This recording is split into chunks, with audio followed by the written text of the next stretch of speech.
Para kepala desa minta perpanjangan jabatan nih. Janji nggak buat bangun dinasti politik. Janji desa-desa akan makmur dan maju. Kalah tuh masa jabatan presiden, wapres, dan kepala daerah.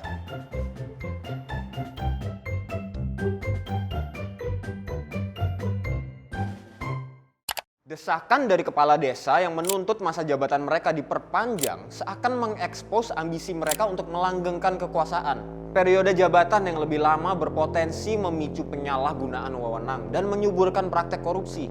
Ini malapetaka bagi demokrasi apabila keinginan mereka dipenuhi oleh DPR.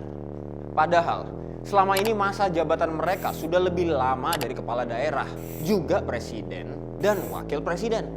Undang-Undang Desa mengatur jabatan maksimal seorang kepala desa selama 18 tahun dalam 3 periode atau 6 tahun selama 1 periode. Para kepala desa yang tergabung dalam Asosiasi Kepala Desa dan Perkumpulan Aparatur Pemerintah Desa seluruh Indonesia meminta jabatan mereka diperpanjang menjadi 9 tahun. Mereka juga meminta maksimum waktu berkuasa selama 2 periode. Alasan mereka adalah masa jabatan 6 tahun tidak cukup untuk membangun desa. Karena dalam 2 tahun pertama, waktu mereka tersita untuk merekonsiliasi warga yang terbelah pasca pemilihan. Masuk akal nggak? Ya enggak lah. Udah nggak masuk akal. Justifikasi mereka seakan menganggap remeh intelektual kita semua. Sebagian besar warga desa justru tidak larut dalam urusan politik seusai pemilihan. Masa jabatan selama 6 tahun lebih dari cukup untuk mengimplementasikan program kerja di tingkat desa.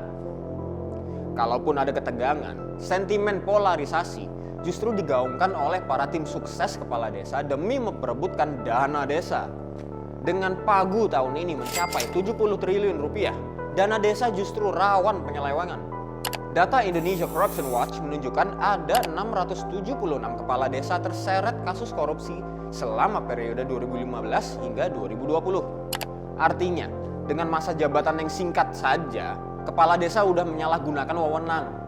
Kesempatan berbuat korupsi makin terbuka ketika masa jabatan mereka diperpanjang. Di sisi lain, tidak ada jaminan perpanjangan masa jabatan akan menghasilkan kepala desa yang lebih berkualitas dalam membangun daerahnya. Tanpa didukung kompetensi atau kapasitas yang mumpuni, masa 9 tahun itu akan sia-sia. Butuh waktu lebih lama lagi buat pemilih untuk menggantinya kalau kinerja seorang kades itu buruk. Tapi, lewat pemilihan yang reguler dan pembatasan masa jabatan yang lebih singkat, demokrasi menjamin sirkulasi kekuasaan.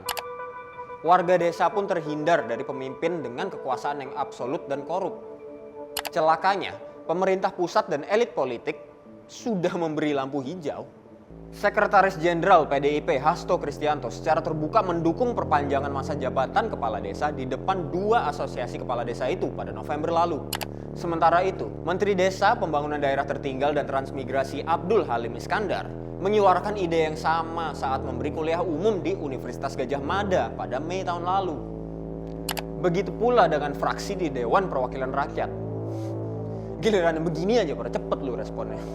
Memasuki tahun politik, bukan tidak mungkin persetujuan perpanjangan masa jabatan kepala desa ini digunakan sebagai barter untuk memobilisasi pemilihan kepala daerah dan pemilihan presiden 2024. Dengan dana desa 70 triliun rupiah, pemerintah pusat dan elit politik di Jakarta punya candu yang bisa memabukkan kepala desa untuk melindungi kepentingan mereka di tingkat lokal.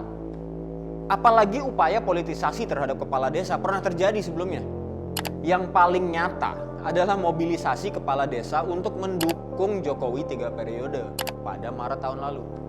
Mobilisasi untuk kepentingan elit politik pusat ini merusak otonomi desa yang dulu pernah dibanggakan sebagai bentuk demokrasi asli versi Indonesia. Ini justru amat mirip dengan gaya politik Orde Baru yang memobilisasi kepala desa untuk memenangkan Golkar. Waduh. Ketimbang memperpanjang masa jabatan kepala desa, alangkah lebih baik pemerintah dan DPR memperbaiki tata kelola dana desa agar mekanisme pertanggungjawabannya itu lebih transparan. Saya Ricky, sampai jumpa di Fokus selanjutnya.